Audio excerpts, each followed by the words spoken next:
मध्य प्रदेश के 90,000 अतिथि शिक्षकों के लिए ये काफी बड़ी और अहम खबर है।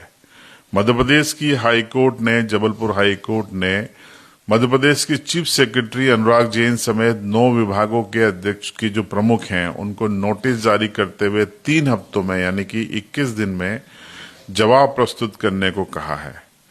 अब पूरा मामला क्या है विस्तार से हम आपको बताएंगे। दरअसल 2 अतिथि शिक्षक हैं, विकास कुमार नंदानिया और मुकेश कुमार जोशी। इनके द्वारा एक याचिका दाखिल की गई थी हाई कोर्ट में और ये कहा गया था कि लोकतंत्र में इक्वलिटी यानी समानता होना बहुत जरूरी है और ये मानवाधिकार भी है।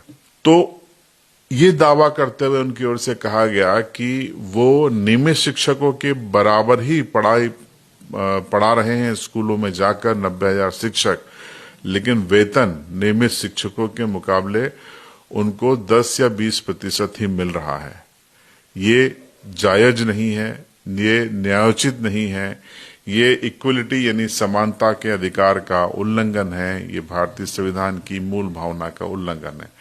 इनके तर्कों से सहमत होते हुए हाई कोर्ट ने ये नोटिस जारी किए हैं, 3 हफ्ते में जवाब मांगा है। कहा है कि इनकी जो बात है उसका जवाब दें कि क्यों आखिर इनको वही काम करने के लिए आप शिक्षक को जो ये काम कर रहे हैं ज्यादा पैसा दे रहे हैं और बाकी अतिथि शिक्षकों के नाम से जो काम कर रहे हैं उनको ऊंट के मुंह में जीरा के बराबर पैसा दे रहे हैं। तो ऐसा क्यों कर रहे हैं, इसका जवाब 3 हफ्तों में हाईकोर्ट की जबलपुर बेंच को चीफ सेक्रेटरी और उनके 9 विभागों के प्रमुखों को देना होगा। अब ये विभागों में कौन है? कई बार नगरीय प्रशासन मंत्रालय स्कूलों का संचालन करता है, कई बार जनजातीय कार्य विभाग करता है, स्कूली शिक्षा विभाग तो करता ही है, सर्व शिक्षा अभियान के अलग अधिकारी होते हैं, तो और भी अन्य विभाग हैं। तो सभी को ये नोटिस जारी हुए हैं और 90,000 जो शिक्षक हैं, अतिथि शिक्षक हैं, उनका भविष्य या उनको मिलने वाले मानदेय इस याचिका के निराकरण से उस पर बहुत ज्यादा असर पड़ने की संभावना है, क्योंकि अब सरकार को ये बताना होगा हाई कोर्ट में कि वो क्यों अतिथि शिक्षकों को 10 से 15% के आसपास ही वेतन देती है नियमित शिक्षकों के मुकाबले में या उनकी तुलना में, जबकि काम उनके बराबर ही अतिथि शिक्षक करता है। अगर रेगुलर टीचर 5 पीरियड ले रहा है तो अतिथि शिक्षक भी उतने ही पीरियड ले रहा है। एक पीरियड का जो एवरेज है वो रेगुलर टीचर का अलग है और अतिथि टीचर का अलग है। ऐसा क्यों? जबकि पीरियड तो 45 मिनट का होता है, चाहे वो रेगुलर टीचर ले या फिर गेस्ट टीचर ले।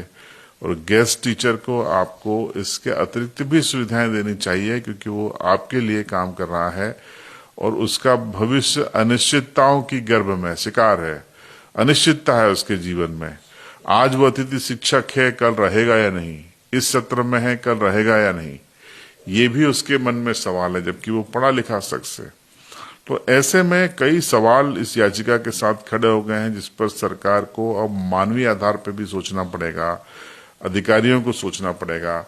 ये जो रस्म अदायगी है कि हमने 90,000 लोगों को काम दिया है, 90,000 की मदद से हम अपने बच्चों को मध्य प्रदेश में पढ़ा रहे हैं, तो इस भावना के साथ आप अगर गर्व महसूस कर रहे हैं तो फिर उनको वेतन देने में भी उतना ही गर्व महसूस कीजिए, उतना ही वेतन दीजिए जितना आप एक पीरियड के लिए रेगुलर टीचर को दे रहे हैं। याचिका में 3 हफ्ते में जवाब पेश किया जाएगा। हो सकता है 1-2 हफ्ते में और जवाब सरकार और मांगे, अधिकारी और मांगे जवाब के लिए, लेकिन अल्टीमेटली 1 से 1.5 महीने के भीतर ये जवाब फाइल होगा।